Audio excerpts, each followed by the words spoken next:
तो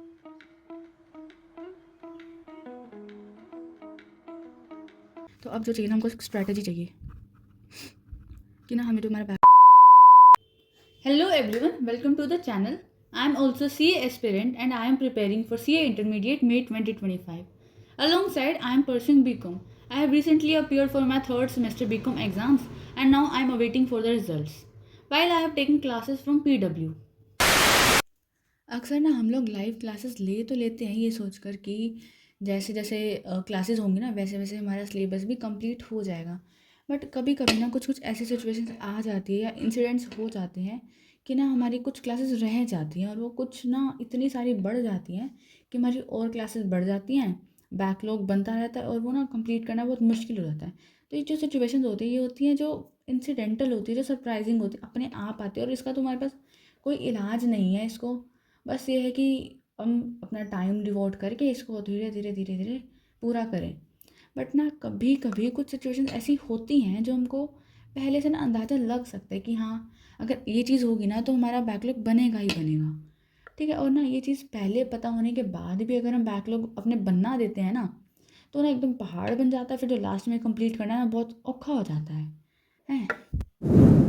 और यही एक सिचुएशन ना होती है जो हमारे कॉलेज के एग्ज़ाम्स होते हैं कि हमको पता होता है कि हाँ हमने कॉलेज एग्ज़ाम्स के लिए जाना है और हमको ये भी अच्छे से पता होता है कि जब एग्ज़ाम्स चल रहे होंगे ना तब हम ना बैकलॉग जो बन रहा है ना उस टाइम वो नहीं कंप्लीट कर पाएंगे क्योंकि उस टाइम क्लासेस लेना ना बहुत मुश्किल हो जाता है।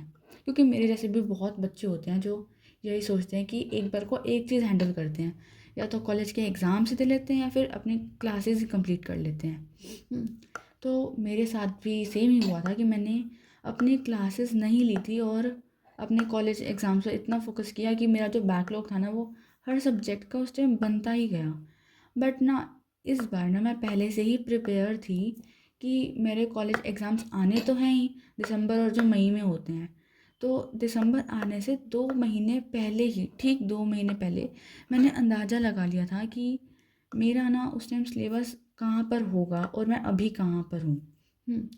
तो ना मैंने उस टाइम देखा कि जितने मेरे अभी उस टाइम 4 जो चल रहे थे सब्जेक्ट्स वो थे accounts, tax, law and cost. ठीक है, ये 4 चल रहे थे जिसमें से मेरे 2 ख़त्म हो जाएंगे और जो 2 नए शुरू हो जाएंगे, एफएम एंड ऑडिट। तो हुआ यूँ था कि ना मैंने एस्टिमेट कर लिया था कि मेरे जो कॉलेज के एग्ज़ाम्स होंगे ना वो मेरे सब्जेक्ट 6 हैं तो उसके साथ एक एक छुट्टी और 4-5 छुट्टी एक्स्ट्रा तो लगा कर ना मैंने टोटल में 20 डेज़ एस्टिमेट कर लिए थे कि मेरा बैकलॉग बनने वाला है। तो फिर ना मैंने यूँ किया था कि जो मेरे 2 सब्जेक्ट थे ना, ये जो शुरू होने वाले थे और जो 2 ख़त्म होने वाले थे, मैंने इनको ये एस्टिमेट किया कि जो मेरा एफएम वाला सब्जेक्ट था ना वो उस टाइम शुरू हो जाएगा और ऑडिट भी शुरू हो जाएगा। तो मैंने यूँ किया कि जो मेरे एफएम की ना, जैसे कि मैंने बताया मैं पीडब्ल्यू से क्लासेस लेती हूँ तो ना वहाँ पे एक ख़जाना नाम करके ना एक फ़ीचर है, बैच है, आप जो भी कह लो इसको। तो ना मैंने जो इसमें ना आपको प्रीवियस बैच के जो लेक्चर्स मिलते हैं ना, मैंने उनमें से एफएम के 20 दिन के लेक्चर्स ना 2 महीने में कंप्लीट कर लिए थे कि मेरे को इतना था कि हाँ इतना मैं एफएम का कंप्लीट कर लूँ कि मेरा बैकलॉग इसमें ना बने। धीरे धीरे करके 2 महीने इनफ थे कि मेरे 20 लेक्चर हो जाएं। ठीक है, मैंने सोचा था कि ऑडिट भी स्टार्ट करूं, बट अगर मैं ऑडिट भी उस टाइम स्टार्ट कर देती ना तो वो 6 के 6 सब्जेक्ट मेरे एक दिन में हो जाते, जिस वजह से जो प्रेशर था ना वो बढ़ जाता और होता यूँ कि जो मेरे 4 उस टाइम चल रहे थे ना सब्जेक्ट, मैं इनका भी प्रैक्टिकल जो होमवर्क था वो नहीं कर पाती। तो फिर जो वो मेरे साथ हो रहा होता ना कि मैं सिर्फ क्लासेस ले जा रही हूँ, कोई होमवर्क नहीं करी, कुछ रिवीजन प्रैक्टिस नहीं करी, तो ना वो एकदम वेस्ट चला जाता है मेरा लास्ट में। क्योंकि जो आप जिस चीज़ की प्रैक्टिस करते हो ना वो आपको लास्ट टाइम याद रहती है। ठीक है, तो फिर ना अब ये है कि मैं अब आ चुकी हूँ अपने एग्ज़ाम्स ओवर करके। तो अब जो मेरे साथ हुआ था, जो मैंने प्लान किया था कि ये हो रहा होगा, यही हुआ है अभी। ठीक है, तो अब जो हमको चाहिए ना कि अब हम जो बच गया हमारा बैकलॉग उसको कैसे कंप्लीट करें, क्योंकि हमारे पास कितना बैकलॉग रहता है, अकाउंट्स का, टैक्स का, एफएम हमने पहले ऑलरेडी कर ली थी जो थोड़ी बहुत करी थी, और ऑडिट की रहती है। ठीक है, और एक्चुअली में मेरा थोड़ा सा लो भी रहता है। लो इसलिए रहती क्योंकि मैं थोड़ी सी खुद से लेट चल रही थी लो में। तो अब जो चाहिए ना, हमको स्ट्रैटेजी चाहिए कि ना हमें जो हमारा बैकलॉग है इसको कंप्लीट कर पाए। तो ना अब स्ट्रैटेजी सिर्फ ये है कि instead of focusing on all the subjects together, ठीक है, कि दिन में आप सिर्फ इन 4 सब्जेक्ट का एक लेक्चर ले रहे हो तो ना आपको वही उम्र भर लग जाएगा। जो दिन आप स्किप करे हैं ना वो आपको आगे फॉरवर्ड करने पड़ेंगे। तो ना ऐसा ना हो, इसीलिए एक स्ट्रैटेजी मैंने ये यूज़ करी है कि जो मैं अकाउंट्स है ना और टैक्स है, मैं वो पहले सिर्फ ये 2 लेक्चर करूँगी, ठीक है, और साथ में जैसे जैसे जब मेरे होने लगेगा ना तब मैं अपना लो स्टार्ट करूँगी थोड़ा सा। लो इसलिए क्योंकि मेरा लो वैसे क्लासेस वाइज ख़त्म हो चुका है। तो ये दोनों स्टार्ट करूँगी मैं। तब तक हमारा जो एफएम होगा हम इसको ना मतलब नोट करते रहेंगे कि हमारे सर कहाँ पर पहुँचे हैं। तो जब जब तो होगा ना कि मेरे जो 20 वाले लेक्चर थे कंप्लीट हो जाएंगे तो मैं ये देख लूँगी कि अब सर जो नया चैप्टर शुरुआत कर रहे हैं वो मैं कहाँ पर हूँ उसमें। तब से मैं एफएम उसको साथ में ही करूँगी ताकि ना मेरा एफएम में एटलीस्ट कोई बैकलॉग ना बने, ठीक है।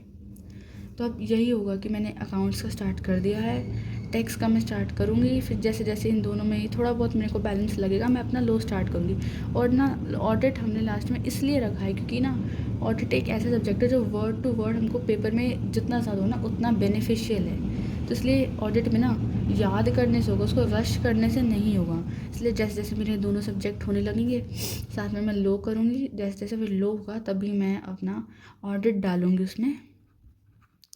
और साथ में तो हमारा एफएम चलता ही रहेगा। जैसे जैसे पहले मैं 2 ही लेक्चर्स करूँगी, टैक्स अकाउंट्स का और टैक्स का। तो अभी मैंने देखा है कि मेरे अकाउंट्स में सिर्फ 15 लेक्चर्स हैं, तो होंगे तो इसमें भी टैक्स में भी सिर्फ 14 होंगे या फिर 15 ही। तो मैं सही कह रही हूँ कि अगर आप रिकॉर्डेड लेक्चर्स लेते हो ना तो आप ना दिन में 3 से 4 लेक्चर आप कर सकते हो अपना बैकलॉग का, सिर्फ अकाउंट्स का विद होमवर्क। हाँ, होमवर्क करना एक नेसेसिटी है, अगर ये नहीं करोगे तो ना एज मैंने पहले बताया कि वेस्ट जाएगा, तो वही पूरी हमारी हार्ड वर्क वेस्ट जाएगी। इसलिए हमारी ये स्ट्रैटेजी है जो हम यही फॉलो करेंगे। तो आपको ना मतलब पूरा है कि आप अगर कर सकते हो ऐसे तो करो, नहीं तो ना अपने टर्म्स पर ही आप इसको एडिट कर सकते हो। अगर आपको सूट करता है तो ये प्लान तो आप ऑफकोर्स फॉलो करना, ठीक है। और वही जैसे मैंने बताया ना पहले, अगर आपको लग रहा है ना कि आप फिर से बैकलॉग बनेगा तो आप उसको ना बनने दो, उसको पहले ही पोस्टपोन कर दो अपनी क्लासेस लेकर। और मैं अपना बैकलॉग कैसे कर रही हूँ ये मैं आपको अपनी इंस्टाग्राम की स्टोरीज़ पर बताती रहूँगी। मैं डिस्क्रिप्शन में अपना लिंक मेंशन कर दूँगी, ठीक है। आप वहाँ पर आओ, आप चेक करना, आप मुझे भी बताओ कमेंट्स के थ्रू, आप भी मेरे को टैग कर देना इंस्टा की स्टोरीज़ में, ठीक है। तो लगते हैं फिर अपने काम पर, अपने सपनों को पूरा करने के मुकाम पर। Bye bye. ये तो है मेरे बैकलॉग की कहानी, जहाँ मेरा ज़्यादा तो नहीं बट थोड़ा सा बैकलॉग है। अगर आप लोगों का बैकलॉग भी है तो प्लीज़ मुझे भी बताओ। और अगर आप लोग का आगे बनना है बैकलॉग तो प्लीज़ इसका ना पहले ही ख्याल रखना कि आप लोग उसको ना बनने दो। और अगर रहता है थोड़ा सा तो प्लीज़ थोड़ा थोड़ा एफर्ट्स करो। आप लोग का सच्ची में बैकलॉग जल्दी ही कवर हो जाएगा, ट्रस्ट मी। बस थोड़ा सा एक्स्ट्रा हार्डवर्क और लिटिल एफर्ट्स।